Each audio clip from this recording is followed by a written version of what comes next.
एक बार की बात है, राजा बलि समय बिताने के लिए एकांत स्थान पर गधे के रूप में छिपे हुए थे। देवराज इंद्र उनसे मिलने के लिए उन्हें ढूंढ रहे थे।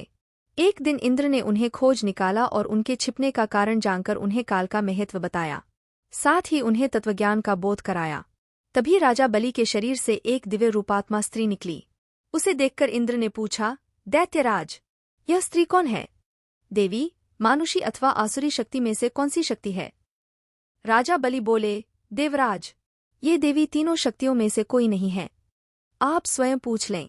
इंद्र के पूछने पर वे शक्ति बोली, देवेंद्र, मुझे न तो दैत्यराज बलि जानते हैं और न ही तुम या कोई अन्य देवगण।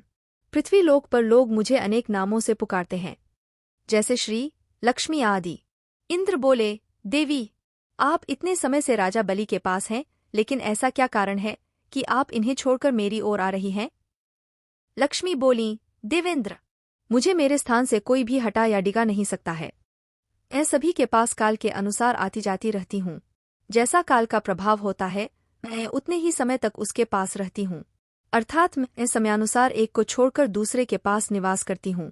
इंद्र बोले, देवी, आप असुरों के यहाँ निवास क्यों नहीं करती? लक्ष्मी बोली, देवेंद्र, मेरा निवास वहीं होता है जहाँ सत्य हो, धर्म के अनुसार कार्य होते हों, व्रत और दान देने के कार्य होते हों।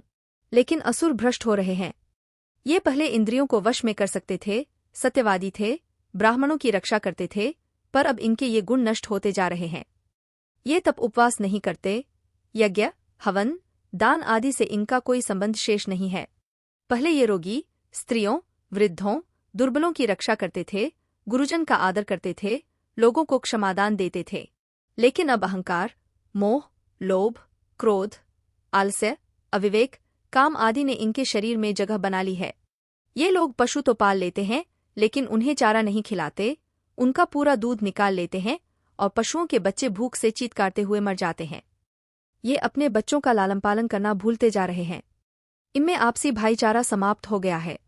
लूट, खसोट, हत्या, व्यभिचार, कलह, स्त्रियों की पतिव्रता नष्ट करना ही इनका धर्म हो गया है। सूर्योदय के बाद तक सोने के कारण स्नान ध्यान से ये विमुख होते जा रहे हैं। इसलिए मेरा मन इनसे उचट गया।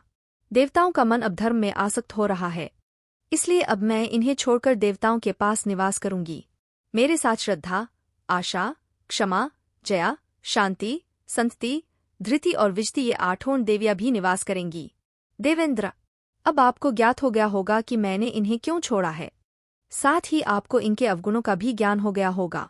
तब इंद्र ने लक्ष्मी को प्रणाम किया और उन्हें आदर सहित स्वर्ग ले गए।